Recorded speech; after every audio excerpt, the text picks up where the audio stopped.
अगर हम बात करें एक्सिस बैंक की, तो ये हमें डिफरेंट टाइप के क्रेडिट कार्ड्स ऑफर करता है।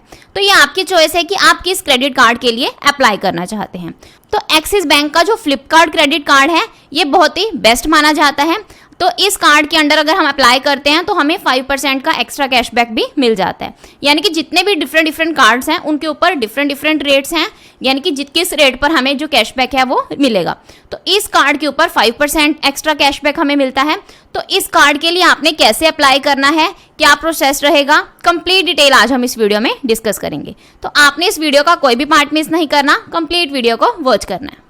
तो एक्सिस बैंक के फ्लिपकार्ट क्रेडिट कार्ड के लिए अप्लाई करने का जो लिंक है वो मैंने आपको डिस्क्रिप्शन बॉक्स में दे दिया है। आपने उस लिंक पर क्लिक करना है तो कुछ इस टाइप का इंटरफेस आपको शो होगा। तो यहाँ हमसे पूछा गया है, are you an existing Axis bank customer, यानी कि आप एक्सिस बैंक के एग्जिस्टिंग कस्टमर हैं, यानी कि आपका ऑलरेडी पहले से ही एक्सिस बैंक में कोई अकाउंट है, कोई एफडी है, कुछ भी है, यानी कि आपका कोई भी रिलेशन है एक्सिस बैंक के साथ। तो आपने यहाँ पर क्या करना है, यस वाला ऑप्शन सिलेक्ट करना है। अगर आप यानी कि न्यू कंज्यूमर हैं एक्सिस बैंक के, तो आपने यहाँ पर क्या करना है, नो वाला ऑप्शन सिलेक्ट करना है। तो अगर आप यहाँ पर एग्जिस्टिंग कस्टमर हैं, यानी कि पहले से आपका अकाउंट है एक्सिस बैंक में या कोई एफडी है, तो आपको यहाँ पर बहुत ही कम डिटेल्स एंटर करनी है। तो आपका जो फ्लिपकार्ट क्रेडिट कार्ड है एक्सिस बैंक के अंदर वो अप्लाई हो जाएगा। बट अगर आप एग्जिस्टिंग कस्टमर नहीं हैं, नए कस्टमर हैं, तो आपको यहाँ पर कुछ एक्स्ट्रा डिटेल्स भी एंटर करनी होंगी। तो अगर हम यहाँ पर यस वाला ऑप्शन सिलेक्ट करते हैं तो यहाँ हमने अपनी कुछ डिटेल्स एंटर करनी है। सबसे पहले हमने अपना मोबाइल नंबर एंटर करना है, डेट ऑफ बर्थ एंटर करनी है, पैन नंबर एंटर करना है, कैप्चा कोड एंटर करना है और नेक्स्ट के ऑप्शन पर क्लिक करना है। तो अगर हम एक्सिस बैंक के साथ हमारा कोई रिलेशन नहीं है, यानी कि अगर हम नो वाला ऑप्शन सिलेक्ट करते हैं, तो सबसे पहले हमने यहाँ पर अपना मोबाइल नंबर एंटर करना है, पैन नंबर एंटर करना है, अपना पिन कोड एंटर करना है। देन हमसे हमारी नेट एनुअल इनकम पूछी गई है, यानी कि 1 साल की आपकी कितनी इनकम है वो आपने यहाँ पर मेंशन करनी है। कैप्चा कोड एंटर करना है और नेक्स्ट के ऑप्शन पर क्लिक करना है। अब नेक्स्ट पेज पर हमने अपनी कुछ डिटेल्स एंटर करनी है। सबसे पहले हमने अपना नेम एज पर आधार कार्ड एंटर करना है, यानी कि जो नेम आपका आपके आधार कार्ड के ऊपर मेंशन है वही सेम नेम आपने यहाँ पर एंटर करना है। देन हमने अपनी डेट ऑफ बर्थ एंटर करनी है, टाइटल सिलेक्ट करना है, जेंडर सिलेक्ट करना है, नेम डिजायर्ड ऑन कार्ड, यानी कि आप अपने कार्ड में, यानी कि जो कार्ड अप्लाई कर रहे हैं उसमें अपना कौन सा नेम, यानी कि किस नेम से अपना कार्ड बनवाना चाहते हैं।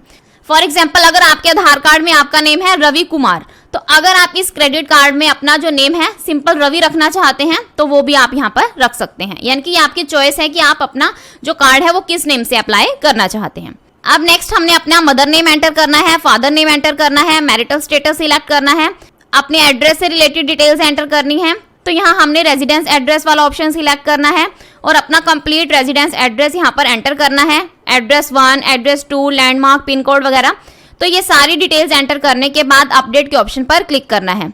तो सेम वैसे ही हमने यहाँ पर ऑफिस एड्रेस भी एंटर करना है, यानी कि उसके लिए हमने ऑफिस एड्रेस वाला ऑप्शन सिलेक्ट करना है और अपना कंप्लीट एड्रेस एंटर करना है और अपडेट के ऑप्शन पर क्लिक करना है। अब हमने अपनी ईमेल आईडी एंटर करनी है, चेकबॉक्स पर टिक करना है और नेक्स्ट के ऑप्शन पर क्लिक करना है। अब नेक्स्ट पेज पर हमसे यहाँ पर नेचर ऑफ एम्प्लॉयमेंट पूछा गया है, यानी कि अगर आप सैलरीड हैं, अगर आप कहीं जॉब करते हैं तो आप यहाँ पर सैलरीड वाला ऑप्शन सिलेक्ट करोगे। बट अगर आपका खुद का बिजनेस है तो आप यहाँ पर सेल्फ एम्प्लॉयड वाला ऑप्शन सिलेक्ट करोगे। तो हम यहाँ पर सैलरीड वाला ऑप्शन सिलेक्ट करेंगे। तो अगर आप जॉब करते हैं तो आप सैलरीड वाला ऑप्शन सिलेक्ट करोगे। अगर आपका खुद का बिजनेस है तो आप यहाँ पर सेल्फ एम्प्लॉयड वाला ऑप्शन सिलेक्ट करोगे। तो ये आपकी चॉइस है कि आप यहाँ पर कौन सा ऑप्शन सिलेक्ट करते हैं। तो अपने अकॉर्डिंग कोई भी ऑप्शन सिलेक्ट करने के बाद आपने यहाँ पर नेक्स्ट के ऑप्शन पर क्लिक करना है। अब नेक्स्ट हमने अपनी एनुअल इनकम एंटर करनी है। तो यहाँ हमने सैलरीड वाला ऑप्शन सिलेक्ट किया था, तो इसलिए हम यहाँ पर अपनी एनुअल इनकम मेंशन करेंगे। तो आपकी जितनी भी 1 साल की इनकम है तो वो आप यहाँ पर मेंशन कर सकते हैं। तो मैं यहाँ पर 3,60,000 एंटर करूँगी। देन हमने अपना एम्प्लॉयर सेक्टर के बारे में हमसे पूछा गया है कि आप किस सेक्टर में जॉब करते हैं, तो हम यहाँ पर अपने अकॉर्डिंग यहाँ पर सिलेक्ट करेंगे। देन हमसे ऑक्यूपेशन कोड के बारे में पूछा गया है। तो ऑक्यूपेशन कोड हर बिजनेस का क्या होता है, अलग अलग होता है। तो अगर आपका जो ऑक्यूपेशन है वो बैंकिंग से रिलेटेड है तो आपने क्या करना है, गूगल क्रोम में एंटर करना है बैंकिंग ऑक्यूपेशन कोड, तो आपको वहां से आपका बैंकिंग का ऑक्यूपेशन कोड मिल जाएगा। तो जो भी आपका बिजनेस है आपने उसके साथ ऑक्यूपेशन कोड एंटर करना है, यानी कि गूगल क्रोम में एंटर करके सर्च करना है तो आपको वहां से आपका कोड मिल जाएगा। देन सोर्स ऑफ फंड के बारे में पूछा गया है, तो यहाँ से आप अपना सोर्स ऑफ फंड सिलेक्ट करोगे। Then type of industry select करनी है, कंपनी नेम सिलेक्ट करना है, यानी कि जो आपकी पे स्लिप, यानी कि जो आपकी पे स्लिप है और आप जो ITR फाइल करते हैं उसके ऊपर जो कंपनी का नेम मेंशन है वही सेम नेम आपने यहाँ पर एंटर करना है। टेन्योर इन करंट जॉब, यानी कि आप कितने टाइम से इस जॉब में काम कर रहे हैं, तो वो आप यहाँ पर एंटर करोगे। टोटल वर्क एक्सपीरियंस के बारे में पूछा गया है कि आपको काम का कितना एक्सपीरियंस है, तो वो आपने यहाँ पर एंटर करना है और नेक्स्ट के ऑप्शन पर क्लिक करना है।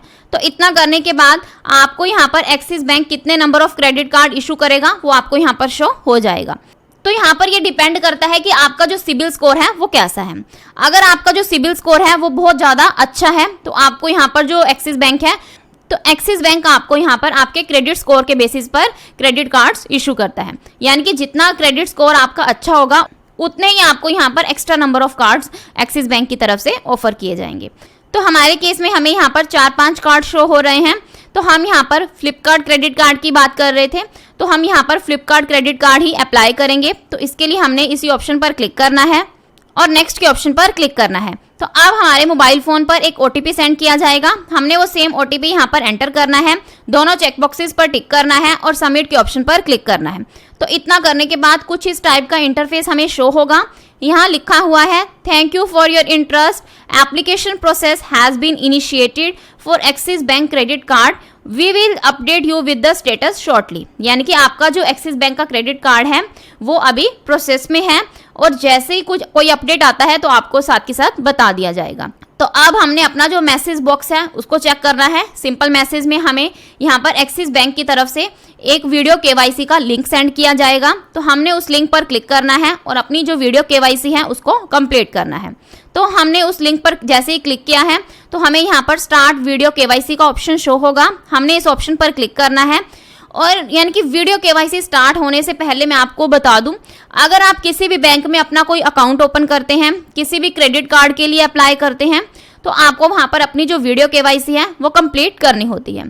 तो वीडियो KYC स्टार्ट होने से पहले आपने क्या करना है, अपने पास अपना ओरिजिनल पैन कार्ड, अपना एक वाइट पेपर और एक ब्लैक या ब्लू पेन यानी कि सिग्नेचर के लिए, और जहां पर आप वीडियो KYC कंप्लीट करोगे वहां पर प्रॉपर स्पेस, यानी कि प्रॉपर स्पेस की तो बात नहीं कर सकते हम, यहाँ पर प्रॉपर लाइट होनी चाहिए, यानी कि ताकि आपकी जो फेस है वो सामने वाले एम्प्लॉयर को, यानी कि जो आपकी KYC करेगा उसको क्लियरली विजिबल हो। यानी कि प्रॉपर लाइट होनी चाहिए, आपके पास आपका पैन कार्ड होना चाहिए। आपने क्या करना है, एक वाइट पेपर पर सिग्नेचर करने हैं, जैसे वो आपको बोलेंगे तभी वहां पर आपने सिग्नेचर करने हैं, पहले वाले सिग्नेचर आपने अपने पास नहीं रखने हैं। और लास्ट आपके पास प्रॉपर इंटरनेट कनेक्शन होना चाहिए। तो वीडियो KYC स्टार्ट होने से पहले आपने इन चीज़ों का ध्यान रखना है और अपनी जो वीडियो KYC है उसको स्टार्ट करना है। तो यहाँ हमने इन तीनों चेक बॉक्सेस पर टिक करना है। इनमें यही लिखा हुआ है कि मेरे पास मेरा पैन कार्ड है, प्रॉपर लाइट है, प्रॉपर इंटरनेट कनेक्शन है, इन तीनों चेक बॉक्सेस में यही मेंशन है। तो हमने यहाँ पर इन तीनों चेक बॉक्सेस पर टिक करना है और प्रोसीड के ऑप्शन पर क्लिक करना है। अब आपकी जो वीडियो KYC है वो स्टार्ट हो जाएगी, यानी कि एक्सिस बैंक का एक एम्प्लॉयर आपके साथ जुड़ेगा।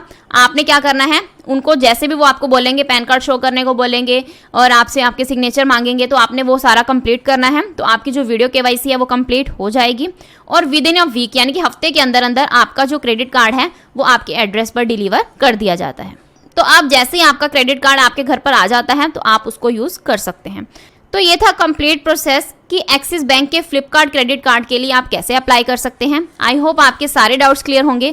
अगर आपको फिर भी कोई डाउट है तो आप कमेंट सेक्शन में पूछ सकते हैं। So this is the end of my video. अगर आपको मेरी वीडियो अच्छी लगी हो तो प्लीज़ मेरी वीडियो को लाइक करें और मेरे चैनल को सब्सक्राइब करें। Thanks for listening and thank you everyone.